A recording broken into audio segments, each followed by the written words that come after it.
आज शनिबारको दिनमा म अर्थात् नेपो बिहानै उठेँ।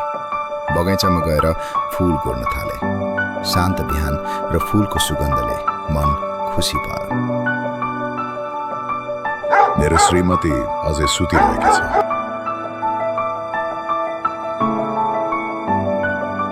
म थकित भएर आँगनमा बसेँ।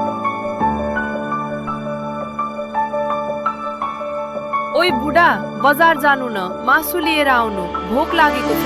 पैसा लिनु, चाँडो ल्याउनु है। हुन्छ हुन्छ।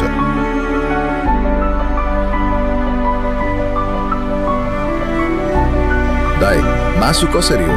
1 किलो दिनु न मलाई। म मासु लिएर घर फर्किएँ। बुढी किचनमा मासु भात पकाउन थाले। म सिटिङ रुममा बसेर टिभी हेर्न थालेँ। खाना खाना न चाँडो। दाल थपिदिए। भयो भयो, पर्दैन। वाह, कस्तो मिठो खाना। हातमै तोक्दिम कि के हो?